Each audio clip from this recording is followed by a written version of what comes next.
یہی خواہش آج کے انسان کی اور آج کے مسلمان کی ہے. وہ کیا کہتے تھے؟ وہ کہتے تھے ہم پر کوئی کتاب نازل ہو جائے, ہم پر کوئی فرشتہ آئے تو وہ ہمیں بتائے کہ آپ اللہ کے نبی ہیں تو پھر مانیں گے.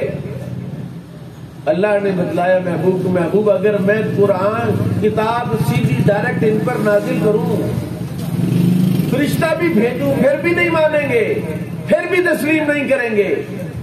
تو میرے بھائیوں, کامیابی اس کے لیے ہے جو تسلیم کر لیتا ہے, مان لیتا ہے, اور جس نے ماننا نہیں ہے وہ کامیابی پا سکتا.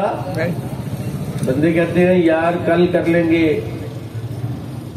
انشاءاللہ اگلے ہفتے سے چلیں گے. جی قرآن نے اللہ کی قسم کھائی ہے. قرآن کہتا ہے وَلَا أُضِلَّنَّهُمْ وَلَا أُمَنِّيَنَّهُمْ وَلَا آمُرَنَّهُمْ فَلَا يُبَتِّكُنَّ آذَانَ الْأَنْعَامِ. قرآن نے قسم کھائی اللہ کی, یا اللہ مجھے تیری عزت کی قسم ہے, میں ان کو ضرور گمراہ کروں گا. بلا امنین, میں ضرور ان کو امیدیں دلاؤں گا. اگر اپنی موت سے کوئی بشر نہیں سامان, 100 برس کا پل کی خبر نہیں. یہ بات قرآن میں شیطان کہہ رہا ہے, ولا امنینہم, میں ان کو امیدیں دلاؤں گا. اور آج اس گناہ کی بیماری کا سب سے بڑا سبب فقط لمبی امیدیں ہیں, لمبی پلاننگز ہیں. اور سنو قرآن سنو, میں قرآن پڑھ کے سناتا ہوں آپ کو. میرے رب کا قرآن اعلان کر رہا ہے. اللہ نے فرمایا آج میری اور آپ کی اتنی سی فکر ہے کہ یار میرے پاس اگر بڑی گاڑی ہو جائے, میرے پاس بھی کیا سپورٹیج آ جائے تو جناب میری بھی شان ہو جائے گی. میرے پاس جناب فلاں شے آ جائے تو میں یہ بن جاؤں گا, پیسے. اور رب کا قرآن کہتا ہے ان اکرمکم عند اللہ اتقاکم. عزت لینی ہے تو متقی بن جاؤ. جس کی اللہ کے ہاں عزت ہوتی ہے اس کی معاشرے میں بھی عزت ہوتی ہے, خاندان میں بھی عزت ہوتی ہے, بلکہ اس کی اللہ کی مخلوق کے سامنے عزت ہوتی ہے. حضرت داتا صاحب رحمۃ اللہ علیہ نے کشف المحجوب میں ایک بڑی عجیب بات لکھی ہے. آپ نے 100 بندے سے اکتساب فیض کیا ہے. اگر میں یوں کہوں کہ حضرت سیدی داتا گنج بخش علی جویری کے 100 پیر ہیں. کتنے پیر ہیں؟ 100 تعداد ہے حضرت داتا صاحب کے پیروں کی, جن کے پاس جا کر آپ نے اکتساب فیض کیا. اس میں ایک ہستی اور شخصیت کے خیالات اس طرح لکھے,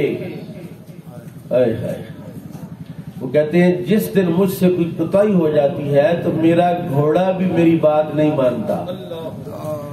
میں اپنے گھوڑا میرا مطیع ہے, اس کی لگام میرے ہاتھ میں ہے. جب اسے دوڑانا چاہوں ایڑی لگاؤں تو دوڑتا ہے, جب اس کی لگام کھینچ دوں تو وہ ٹھہر جاتا ہے. لیکن جس دن مجھے اللہ کی بارگاہ میں کوئی کوتاہی ہو جاتی ہے تو اس کی علامت اور نشانی مجھے اپنے گھوڑے میں بھی نظر آنے لگتی ہے. کیا مطلب اس کا؟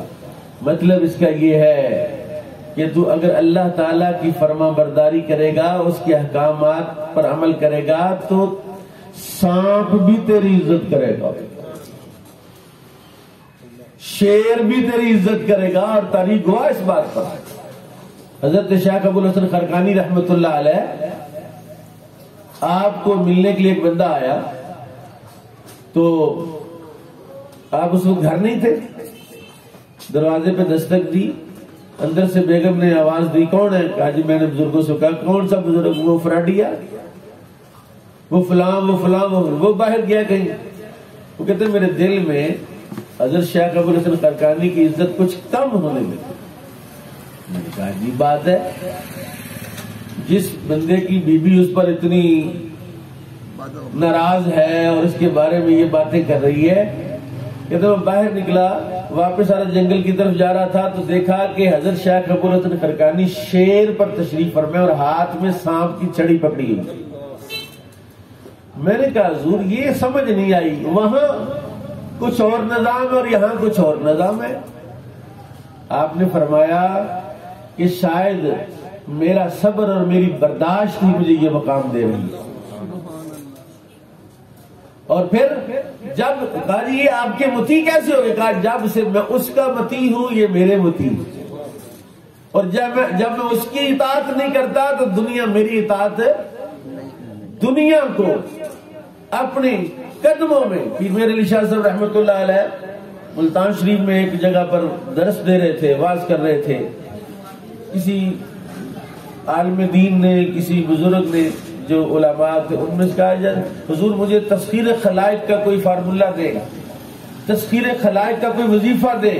جانتے نا تسخیر خلائق کیا ہوتا ہے؟ سارے بندے میری عزت کریں، آگے پیچھے بندے مسخر ہو جائے میرے لیے، کوئی وظیفہ.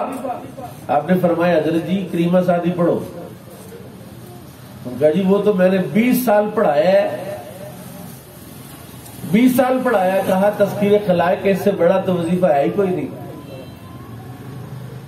اس سے بڑا کوئی وظیفہ نہیں تذکیر خلائق کا کہ تو اللہ تعالیٰ کے ساتھ مخلص ہو جا، کائنات تیرے ساتھ مخلص ہو جائے.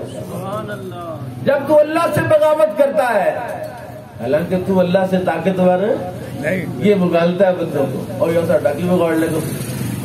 تو اللہ تعالیٰ سے مخلص ہو جا، کائنات تیرے ساتھ مخلص ہو جائے گی. تو اللہ سے مخلص ہو جا، مخلوق تیرے ساتھ مخلص ہو جائے گی. تو اللہ کا وفادار بن جا، مخلوق تیری وفادار بن جائے گی. اور یہ میں نہیں کہہ رہا، یہ رب کا قرآن کہہ رہا ہے.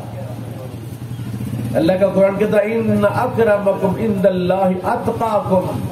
اللہ کے نزدیک متقی وہ ہے، عزت دار وہ ہے جو متقی ہے. اور سنو، جو گر کی بات میں آپ کو عرض کروں، میں نے بڑی سادہ اور بڑی خوبصورت مثال دی آپ کو کہ ملیریا کے بخار والے بندے کی زبان پر کسی چیز کا ٹیسٹ نہیں آ رہا، ہر چیز کو کڑوا سمجھتا ہے. نیکی سے میٹھی کوئی شے نہیں، تجھے کڑوی لگتی ہے. قرآن کی تلاوت سے میٹھی کوئی شے نہیں، تجھے کڑوی لگتی ہے.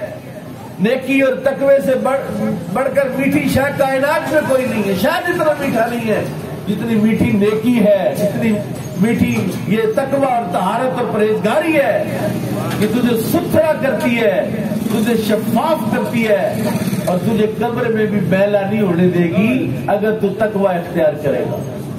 زمین میلی نہیں ہوتی، زمن میلا نہیں ہوتا. محمد کے غلاموں کا کفن میلا نہیں ہوتا. یہ غلامی یہ نہیں ہوتی کہ آپ نعرہ لگا لیں. غلامی چہرے سے نظر آتی ہے، شکل سے نظر آتی ہے، کردار سے نظر آتی ہے، اخلاق سے نظر آتی ہے کہ یہ بندہ غلام رسول ہے، یہ غلام مصطفیٰ ہے. اسے گوائیاں نہیں لینا پڑتی، پاجی تو سو میرے آلو میں کہو جہاں یہ بتانا نہیں پڑتا. پھر بندہ وہ ایک فرلانگ سے آ رہا تو اس کا ذہن خود ہی بن جاتا ہے. اور میرے کریم آقا نے فرمایا نصرت بالرعب مسیرۃ عام مسیرۃ شہر. حضور نے فرمایا 1 مہینے کی مسافت سے اللہ نے میرا رعب ڈال دیا ہے میرے پاس آنے والے پر. جو رسول اللہ کا جانشین ہوگا، جو رسول اللہ کا اطاعت گزار ہوگا، جو رسول اللہ کی ماننے والا ہوگا، اس کا رعب بھی ایسی ہوگا.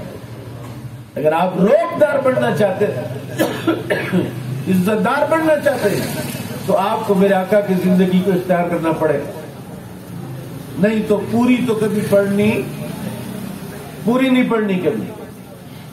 میں آخر میں ایک ایسے بندے کا حوالہ ضرور دینا چاہوں گا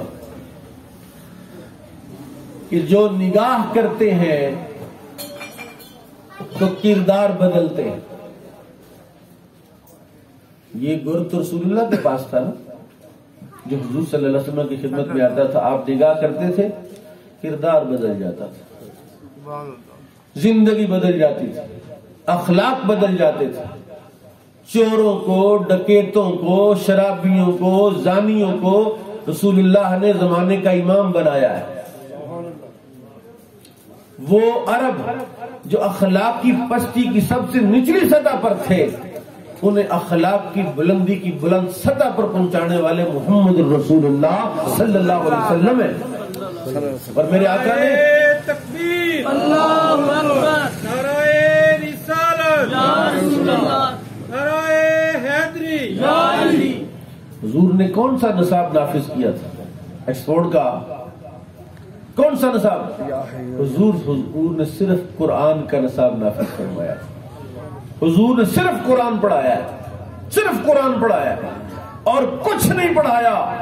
لوگ قرآن پڑھتے گئے ہیں, سنورتے گئے, اور آج ہم نے قرآن کو پس پش ڈال دیا ہے.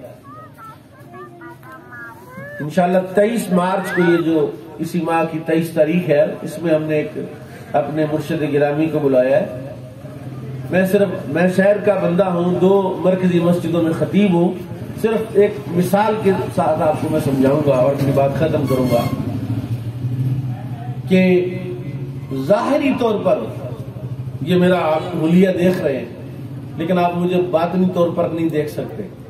میں بھی آپ کو ظاہراً دیکھ سکتا ہوں, باطناً میں بھی آپ کو, باطن ہر کسی کو نظر نہیں آتا. 4 سال پہلے میری ملاقات ہوئی اللہ والے سے. انہوں نے کہا جی آپ میرے ساتھ رابطہ رکھیں, تو میں نے ان سے کہا جی 4 جگہ پر میں مرید ہوا, بیعت ہوا, لیکن چس نہیں آئی. کہتے چس کیا چاہتے ہو؟ میں نے کہا جی چس یہ چاہتا ہوں اندر والا تبدیل ہو جائے. باہر سے تو بڑی تبدیلی ہے, میں بڑی دستار باندھ کے اور بڑا تیل سے لگا کے اور ہر وقت ٹناٹن تیار رہتا ہوں. لوگ مجھے دیکھے کہ بہت بڑا صوفی ہے, بہت بڑا مفتی ہے, لیکن اندر والا نظام بہت ڈسٹرب ہے. نماز میں کوتاہی کرتا ہے, تقوی میں, نیکی میں کوتاہی کرتا ہے. انہوں نے فرمایا تو میرے ساتھ رابطہ رکھ, اور پھر تجھے کچھ چیز دیں گے. میں نے ان کی خدمت میں رابطہ رکھا, 3 سال آتا جاتا رہا. یہ مظفر صاحب ہیں, آپ کی مارکیٹ کے بندے, یہ دیکھیں ذرا, آپ کی مارکیٹ میں یہاں ہوتے ہیں, انیق صاحب کے والد گرامی. یہ چھوٹی چھوٹی داڑھی تھی, مسجد میں میرے پاس مسئلہ پوچھنے کے لیے تشریف لائے. میں ان سے کہا کہ جناب مسئلہ بھی